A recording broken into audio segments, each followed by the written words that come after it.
Where are we in the transition to EVs? It's continuing to get costs down while we continue to improve the technology. Is it true that you can get your hands on GM series without a dealer? It's true. General Motors won't have dealerships anymore. That's right, no more going to a dealership to buy a car.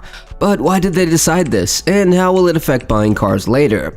It's been 10 years since Mary Barra has been running the show at GM. I mean, that's a pretty big deal for both her and the company. She's been like the captain of a ship, guiding GM through some rough waters and shaking things up along the way. And you know what? Thanks to her smarts and leadership, GM has been raking in the cash, shaking up its vibe, and hitting some pretty awesome goals, like surprising Wall Street with its earnings most of the time. Mary's definitely been making waves, and it looks like she's not slowing down anytime soon. So, a huge change is coming to how we buy cars from a big company like GM. It's a major shakeup that will completely change the old way of doing things. I mean, Mary Barra's decision didn't just come out of nowhere. It was all part of a well thought out plan to change how GM does business. In her speech to the media, she explained this clearly. She explained why she made this bold move, saying it was necessary to meet the changing wants and needs of today's customers. Speaking firmly, she stressed that General Motors is dedicated to adapting and keeping up with all of these changes. Mary Barra made it clear, GM is all about pushing the envelope and staying at the front of the pack in a constantly changing industry. At the center of this new approach is selling directly to customers, a big change that moves away from the traditional method of selling through dealers. By removing the middleman, General Motors plans to make the car buying process simpler and more efficient.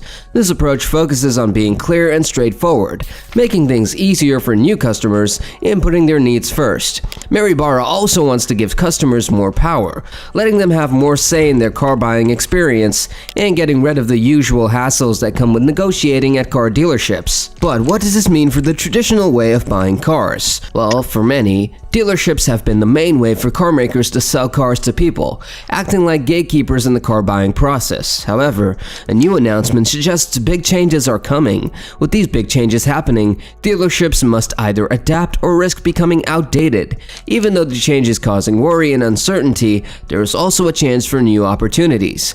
This also gives dealerships a chance to reinvent themselves. They can shift towards new business models that work together with GM's new approach. Instead of competing against it, Mary Barra's announcement encourages dealerships to use digital technology, improve customer service, and offer different kinds of services. By doing these things, dealerships can find their own special place in this changing market. Oh, and by getting rid of physical dealerships, the big car company aims to lessen its environmental impact, all while reducing its carbon footprint. Moving to selling directly to consumers not only makes operations smoother, but it also helps the environment. By selling directly to consumers, the car company is also working towards its wider goals for sustainability. This shift shows that they're making moves towards a greener, more eco-friendly future for the whole car industry.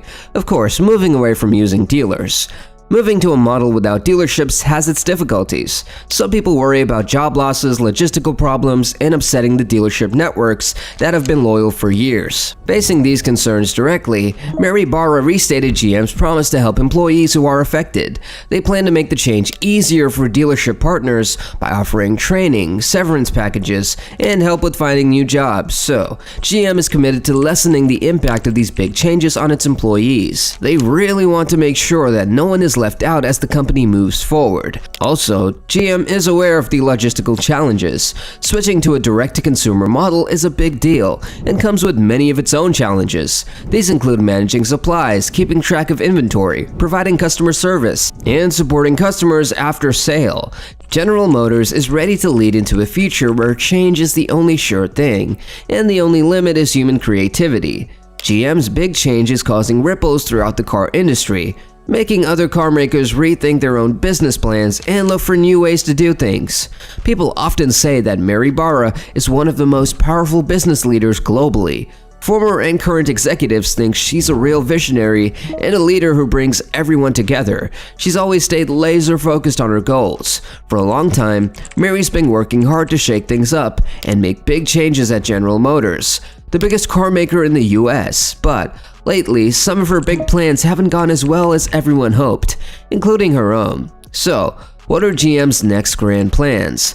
Plans for electric cars and self-driving cars have hit some bumps, with the rollout of EVs and the demand for them slower than predicted. Plus, GM's majority-owned company, Cruise, is facing some big problems. These electric and self-driving car projects, along with new software ideas, were supposed to be a huge part of GM's big financial goals for 2025 and 2030. GM says it's still possible to reach these goals, like doubling its revenue by 2030, but they haven't said exactly how they'll do it without the help of these important projects. Michelle Krebs, an executive analyst with Cox Automotive, who's been following GM since the 1980s, thinks the plan for electric and self-driving cars were way too ambitious. She believes GM was trying too hard to impress Wall Street and look like a tech company instead of focusing on just making cars. She also thinks GM was trying to be too much like Tesla. Not many people have been openly criticizing Mary Barra, but Wall Street and investors are sending a message loud and clear all through GM's stock price. Warren Buffett's Berkshire Hathaway, a famous investor, bought a lot of GM shares back in 2012, but in the third quarter of 2023, they sold all their shares without giving any reasons. In the past few years, GM looked like it could give Tesla a run for its money in the electric car game. They had this new electric car technology and were pouring loads of money into it. But then in 2021, Mary Barra surprised everyone by saying GM would stop making regular gas-powered vehicles and only sell electric ones by 2035. She talked about these big investments that she said would change the car industry. And she was all excited about their new electric car design called Ultium and how it would help GM grow. Other car companies started saying they'd do the same thing. But the thing is, GM hasn't been rolling out these new electric vehicles very quickly because they've been having problems making them. The latest model, the Chevy Blazer EV, even had to stop selling because of major issues with its software. Last year, GM sold about 75,883 EVs, which is only about 2.9% of all the cars they sold. They were behind Tesla and Hyundai Motor, which includes Kia, and most of the electric cars GM sold were the Chevy Bolt, which they don't even make anymore. People haven't been rushing to buy electric cars like GM thought they would, and lots of car companies are now changing their plans for electric cars. Barra said in December that even though they're aiming to only sell electric cars by 2035, they'll go at the pace customers want. She thinks the switch to EVs will take some time. Back in 2017, GM wanted to get lots of electric cars out there and said they'd launch at least 20 new ones by 2023. Then in November 2020, they changed their plans and said they'd have at least 30 new electric cars by 2025 and spend $35 billion on electric and self-driving cars. They haven't given all the details about how they're spending that money, but last year, they said they were cutting back on electric car spending by a lot.